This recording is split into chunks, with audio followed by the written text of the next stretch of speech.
Hello, Mr. Perry here. Mr. S has some good material today related to World War II, and this one in particular is about aircraft carriers. And as you can see here, there's a lot of aircraft on the deck of this ship.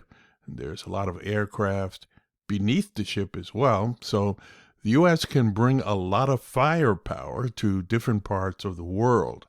In addition, there are ships out here, which you see are here to protect the aircraft carrier. And in addition, there are also Marines beneath the surface as well, beneath the top, I should say, who are there should they have to make a landing on land, or if in some way the aircraft carrier is taken over. So they're there to protect it. So the name of this piece is Fly the Ball and Other Facts of Life on an Aircraft Carrier. Why are crew members aboard aircraft carriers always cleaning and painting? What does it mean to fly the ball? The lingo and daily activities aboard an aircraft carrier can seem odd to the uninitiated. To get a better understanding of these idiosyncrasies, we need to delve into some history and key elements of life aboard aircraft carriers. Well, what is the history? The modern-day aircraft carrier can be traced back to the USS Lexington, a battlecruiser that was named after the first battle of the Revolutionary War. The USS Lexington was reconfigured in 1925 with the Navy adding a flat top, or flight deck, to accommodate aircraft takeoffs and landings. Now, unfortunately, it was sunk in the 1942 Battle of the Coral Sea, and a replacement to be named the Cabot was built the next year. The name change was met with such an uproar that the Navy reverted back to using the original name.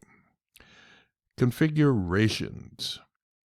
During World War II, aircraft carriers had straight decks, which meant the pilots who were committed to land had to catch a wire. They had this big hook on the back of the plane, and the wire caught the plane. If they missed all the wires, they would either be caught in a barrier or worse, crash into aircraft parked forward on the flight deck. Not a good result. After the Korean War and the introduction of jets, which were much faster than propeller airplanes, the British came up with the idea of angling the flight deck by about 9 degrees to the left of the ship's centerline, so that if an airplane missed a landing wire, the pilot could simply add power, take off again, and make another try. So what do we mean by angling? Just make a little slope. Make yourself a little slope and put it on the side rather in the middle of the ship. Life on board. Aircraft carriers can hold up to 90 or more aircraft and 5,000 sailors and air wing personnel. That's easily a small city. Some of these thousands of people, ship's company they're called, may be permanently stationed on the carrier for 2 to 3 years, and some are part of air wing detachments that live on board for 6-month periods, depending on their deployment objectives. The crew work 10 to 15 hours a day and sleep in tight quarters, but after such a long day, they're exhausted enough to sleep just about anywhere. Their exhaustion is the result of non-stop efforts to operate, repair, and maintain the ship and aircraft at sea during flight and/or combat operations. Nonverbal communication. In addition to long days, tight quarters, and strenuous work activities, another element of aircraft carrier life is nonverbal communication. Because the flight decks are a dangerous and noisy place, crew members have to use a system of clothing colors and hand signals to communicate. Depending on the function or task performed, each crew member is assigned a specific colored jersey to wear while on deck. Hand signals are used to relay important information. This intricate system has proven to be effective given the hazardous environment of the flight deck. Well, that term we heard before, fly the ball.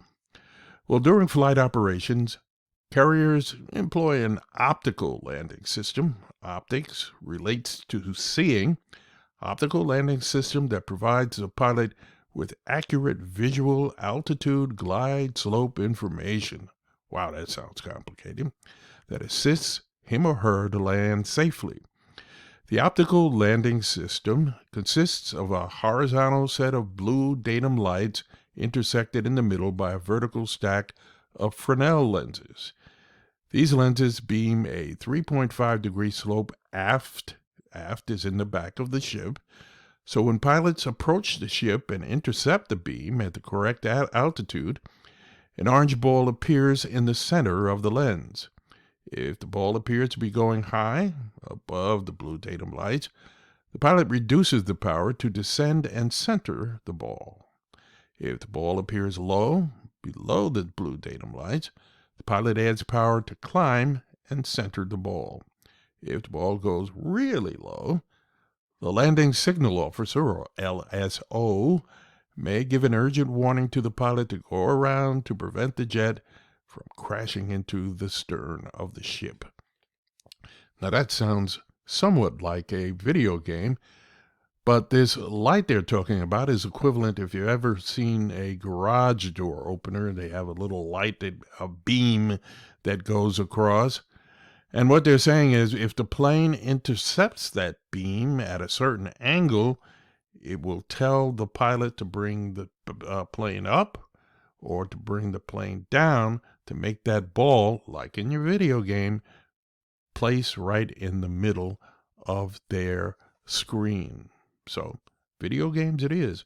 Hope you took good notes, and if you didn't, you can always back it up and try it again. But this is a good example of how an aircraft carrier works, and you need to get on this, hit it, get it done, and quit it. Pass it on so you can move on to the next thing.